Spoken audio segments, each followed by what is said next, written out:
Did you know that there's been a massive increase in US buyers right here in the Costa del Sol? Well, we're going to be speaking about that right now. I'm Chris Cassidy, this is the NuSun Network, and I am here today in Puerto Banús, joined by Randal Karotkin, who is a highly experienced real estate agent right here in the Costa del Sol.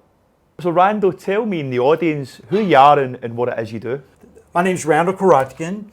I've been an agent broker here on the Costa del Sol for 21 years, predominantly in the areas of the Golden Triangle, Marbella, Benavice, Estepona. Previous to moving to Spain, I actually started in Scotland, of all places, where I lived for 3 years. Wow. And then I ended up in the north of England, in Yorkshire, where I lived a few more years. And I got sick and tired of the weather, and I didn't want to go back to the U.S. So anyway, I moved here to this paradise of the Costa del Sol. I'm originally from Texas, where I was born and kind of raised. Half my life was in Dallas-Fort Worth, half my life was in California, LA and San Francisco. But I knew when I got here, I'd found my home. And I'm now 21 plus years now. Wow. So, and it's just, I was one of the early Americans, but I will tell you, it's a wonderful, wonderful place to live, and we have so many more Americans coming. North Americans, Canadians as well. Yeah.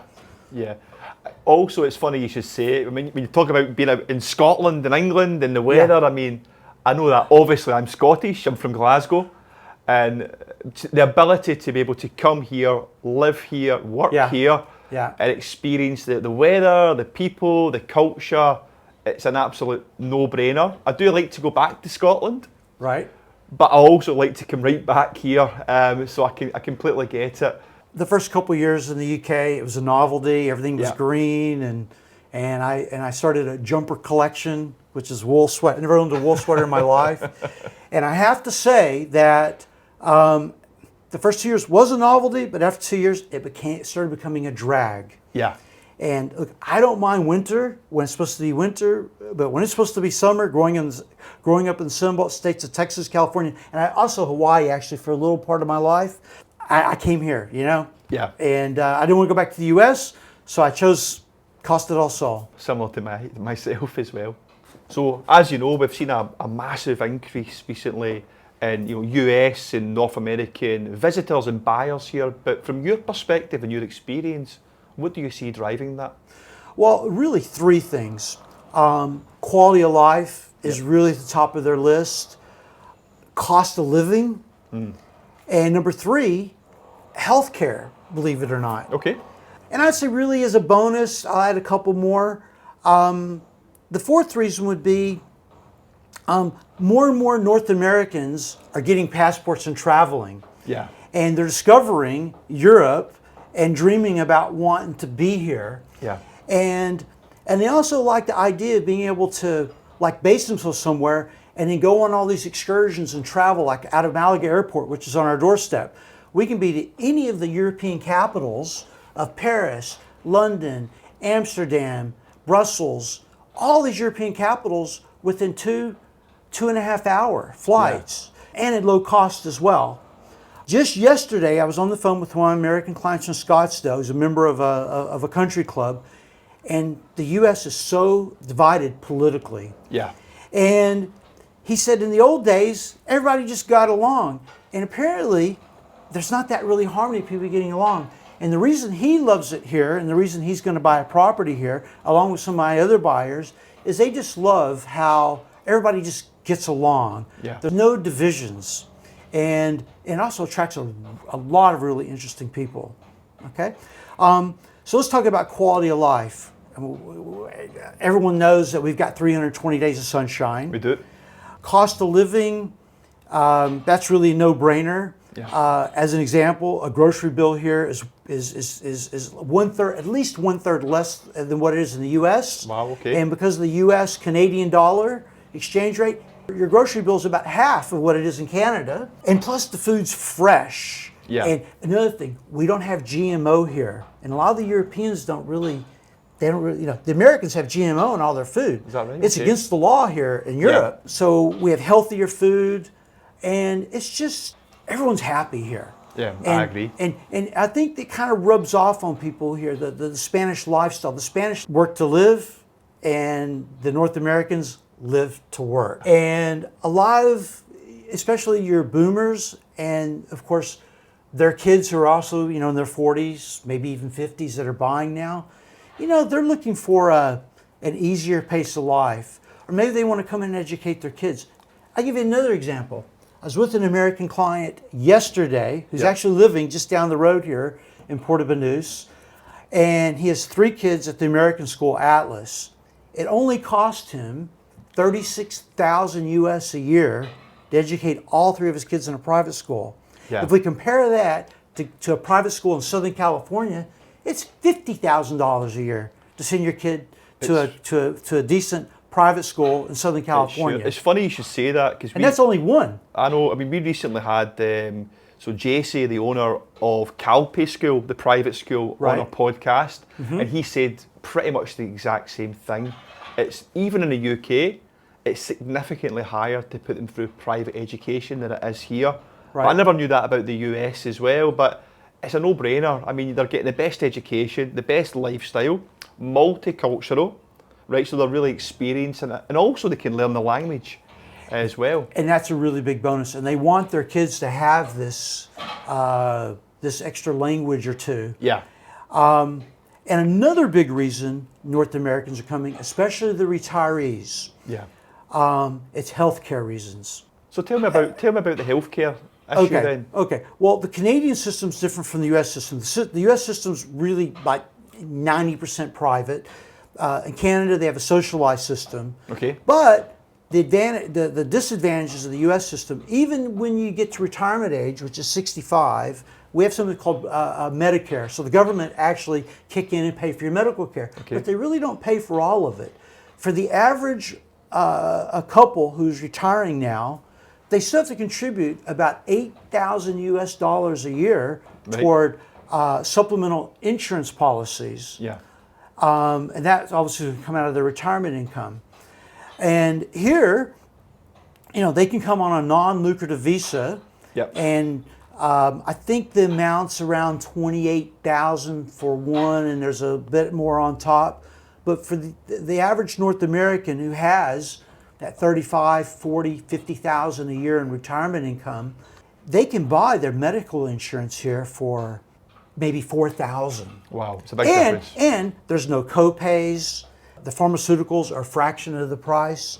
And after a time, they can actually plug into the Spanish Social Security system as well. I'm not sure exactly how long they have to be on their non-lucrative visa for them to do this, but it is a really big deal. And another thing, it's really hard for North Americans to retire now in North America because of the cost. Here's an example. I was talking with a gentleman in New York on Long Island who's coming up for retirement. He has a 1-bedroom condo in Miami. His community fees are pushing almost $1,000 US a month. Wow. Okay.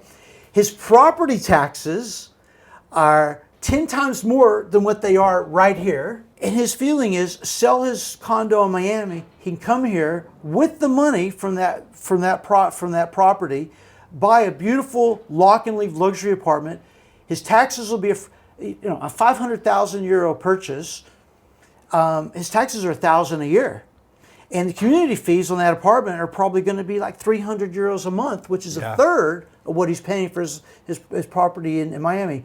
And as we're taping this now, there's a historic hurricane barreling its way toward Central Florida right now. They're saying it's a hurricane of a century, of 100 years.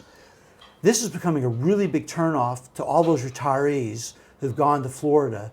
Their property tax insurance, if you can get it, is through the roof. Wow. And we don't have these natural disasters of hurricanes. We don't. Okay. So those retirees who are going to Florida and maybe and Arizona's cooking. I have another American client coming from Scottsdale. We were on the phone yesterday, and it's October. He says it was going to be 104 degrees in Scottsdale, which is part of Phoenix, Arizona. Yeah. And so, it's very expensive to retire in North America now. Yeah.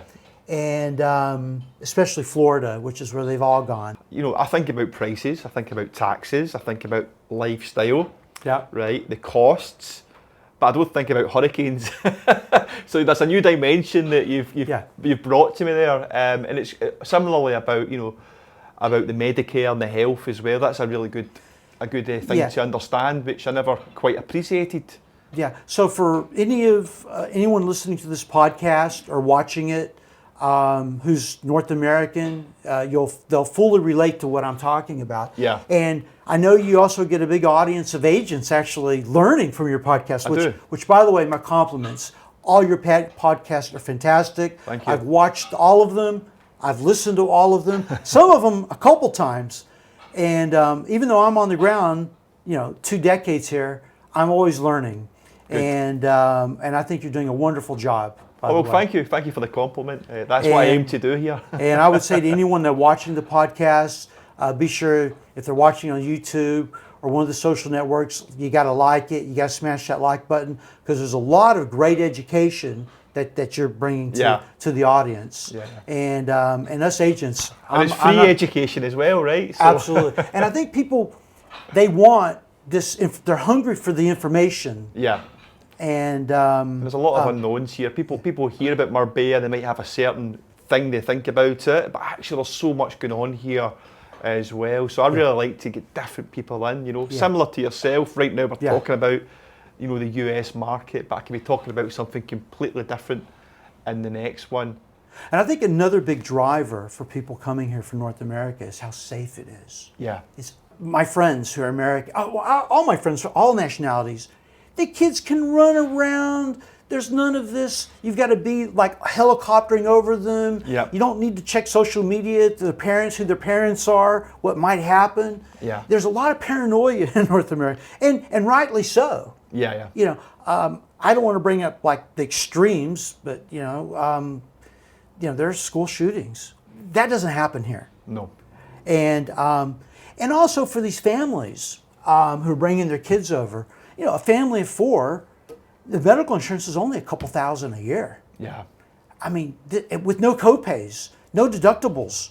And it gives these North Americans so much more disposable income to spend on their lifestyle and doing hey, let's go to London for the weekend. Yeah, it's easy. Let's go to Prague. And it's funny, Randall, as well, because, it's when I'm speaking to Europeans, right? Yeah. They'll say Spain, they'll say Italy, they'll say these places, but you always hear when I'm speaking to American clients, it's, I want to go to Europe. And I think, God, Europe's massive, but actually America's huge, right? So, you can fly from one point to the other point, and it can be many hours, right? Different time zones. Mm-hmm. But for me, that's kind of, I see maybe Spain has been big. Mm-hmm. And Italy being big and the UK being big, but nothing compared to the States and North America. But it's just when you say that, you always hear, I'm going to Europe. I'm like, well, what part of Europe? And pretty much they normally mean all of it, right? And I do think having that base here in Marbella, especially for that direct flight we've now got from New York, it's a really good spot.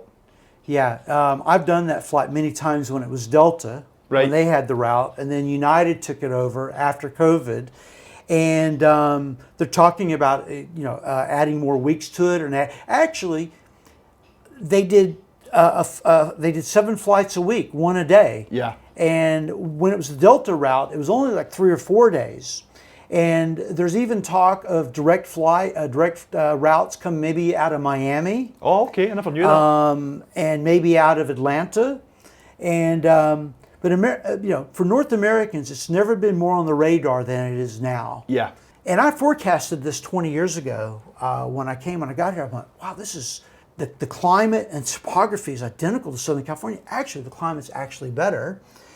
And I thought, wow, when the technology companies discover this in California, because I kind of grew up in San Francisco, so I know the Silicon Valley. I thought, when the Yahoos and the Amazons and Oracle and we can go on and on. Yeah. When they discovered this, and even the studios out of Southern California, this is even going to make it even more popular. And I was right. The technology park we have in Malaga, Oracle has been there for like 5 or 6 years now. Google have set up a their cybersecurity division for all of Europe is based in Malaga. Yep. And I forecast we're going to have more technology companies coming. Hollywood's here. Game of Thrones and a lot of really popular shows are being shot right here in Spain. And most North Americans don't even realize it. But we have the same climate as Southern California. And the California that I grew up in is not the same California today. Yeah. And they've got social problems. And it's very, very expensive. So they're going to keep coming. And they're not just going to come to Marbella, Malaga, or shall we say our Golden Triangle. They are going to Valencia. Yeah. They are going to Alicante. Yeah, we're going to Madrid and Barcelona and all these other places. I have another American client who's she's a real estate agent from San Diego. She sells properties in Dubai of all places. And but her and her husband had just become empty nesters. They rented a property with me. And she first came to Malaga because of all the videos she saw. But we spoke on the phone a couple months before she came. And she told me the lifestyle she was wanting and all this, and she's going to Malaga. I said, well, yeah, go and try Malaga out for a couple weeks. Yeah. You take an Airbnb, and then come over to Marbella. And when she arrived, she wasn't happy pretty much the first day she got here in Malaga. She called me, and I said, go rent a car, get yourself over to Marbella. She called me from the old town and goes, oh my God, Randal, this is exactly where I want to live. Now, we haven't met in person yet. Yeah. And so she stayed in the Airbnb for a couple weeks, and then she left the Airbnb, and she called me the 3 days before, Randal, I definitely want to live on that side. I said, okay, great. Well, tell me exactly what you want. And she told me, I said, right, well, get a hotel day by day, and I'll go and show properties to you. Or take an Airbnb. She says, yeah. So she called me, said, right, took an Airbnb in Puerto Banús of all places. Wow. I'm like, oh my God, she's going to be, because it's big boats and flash cars. Yes, and the Ferraris and everything. And this is not, this is where you go kind of as a tourist or you're on holiday. And we all love to see the boats and the cars and all the wonderful restaurants. Well, anyway, she goes into Banús. She says, I'm going to take it week to week. And based on what she told me, I said, and I met her husband, and they told me exactly what they were wanting. They didn't want to be in a car all the time, and they just wanted that Spanish feel. And I said, I think we need to go to Estepona. Yeah. The first property I showed them in the old town of Estepona, as soon as we started walking, oh my God, I love it here. Oh, and they took the property. Yeah. And they're coming on digital nomad visas. Right, actually. okay. It's not Puerto Banús, but they love Estepona. Love and I'm in touch with her every other day. As a matter of fact, she now wants to come on board and start bringing Americans in. Oh, okay. And she's from San Diego. She's got and her husband's from San Diego. And so they see what I saw 20 years ago. 20 years ago. And it's funny you should say Estepona. I mean, Estepona's growing, it's expanding right as we speak, but it's still got that old charm. Yes. That maybe Marbella was 20 years ago. Yeah. But now we're starting to spread out, everything's starting to bellow out from Marbella, but I have noticed a really big increase in demand in the Estepona area. Well, I've watched Estepona get better and better year by year. Yeah. I love Estepona. I was living in Benavides up until about 4 months ago, and we would decide, do we want to go to Marbella for dinner and go and meet friends in Marbella, or do we want to go to Estepona? I prefer Estepona. Yeah. I mean, don't get me wrong. I love Marbella. I love the Puerto Deportivo, which has the restaurants, and I love the Paseo. Yeah. And I used to have a property in Sierra Blanca, and my kids pretty much grew up on that Paseo, and I know the place like the back of my hand, but I'm so impressed with Estepona. Yeah, me too. Matter of fact, Benavides. I love Benavides. And I spent the last 5 years living in Benavides. Benavides is lovely. And I would say to any of the viewers if they've never been and they're looking at Malaga, because a lot of the YouTube videos pick up on Malaga. Yeah, it's great to visit, but there's a lot of traffic. There's no place to park your car. No, never. And actually, it's as expensive or more expensive, except for Puerto Banús. Yeah. And behind us, Nueva Lucia, you get so much better value for money whether you're renting or you're buying. And it's not too far, right? You're not too far from Malaga. Yeah, and you know, we're striking distance. If we got in the car now, we'd be in Malaga in 50 minutes in a parking lot. And we'd be right in the middle of everything. And we'd be at the airport in 45 minutes. And for North Americans, this is nothing to get in the car. Exactly. It's the same as some of my clients from London as well. You know, they work in London, but they probably need to do like an hour and a half a day. Sometimes 2 hours in a train. It's crazy. That's just normal life for them. Yes. So this is nothing. But just in terms of what your experience of the North American and US clients, have you seen any like main expectations or some sort of average views that they've got on what they're maybe looking for? Because are they looking for super modern? Are they looking for maybe the rustic type properties? Are you seeing any trends with those guys? That's a great question. North Americans prefer newer properties. They love buying new homes. Yeah. You know, and there's lots of new neighborhoods always being built out, but they do like newer properties generally. Yep. If they're buying a resale property, they like it to already be fully renovated. They want it to be key ready. They really like I used to call them American open plan kitchens. 20 years ago when I came here. Well, now this is the trend. It's a trend. Okay, and they like the open plan feel, and which a lot of our product offers here. That is. You know, everything new that's being built in apartments, which we call condos in North America, they're all open plan, whether it's townhouses or apartments. The kitchens are pretty well open.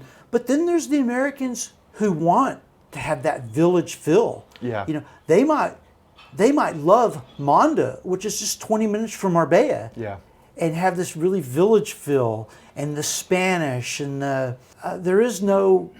there's no proper trend of the same thing. It's I think the real trend is they love the idea of being able to be within a few minutes by car, or obviously if they can walk, the shops, restaurants, the beach. They love the idea of all the golf courses. And the recreation we have, like paddle, they're going crazy over paddle here, which is actually like the pickleball in North America. But the pickleball players that I've met and that have come here going, oh, I like paddle even better, because they've got walls around and keeps the ball inside. And it's something you can play till you're 80, 90 years old. As long as you can move around, it's great. Single family homes, as we call them in North America, they're more expensive, and most of the North Americans are really happy just having a 2 or 3 bedroom lock and leave luxury apartment. And the other thing the trend is, it's the lifestyle. They love the idea of community, and they get it here. Of course they do. They're not getting that community that they got 50 years ago in North America. And all the neighbors, everybody getting to know each other and having barbecues with each other and being invited to the dinners. And I will say that it's a really easy place to make friends, because it attracts a lot of really interesting people from everywhere, and everybody's really open-minded. There's a lot of harmony with people. I've found that myself. If you're willing to make the leap to come here, then we've all got that in common. At least that's the one thing that connects us all. So it is easy to start a conversation. It's easy to ask them about where they came from, why they're here, and we can talk about the area and share our knowledge. And I have noticed that it makes it really easy to have these conversations. But I think it's also really interesting to meet a diverse range of people, and you get that here. It's definitely a hub of mixed people from all over, which I absolutely love. Well, it's kind of a micro version of Southern California.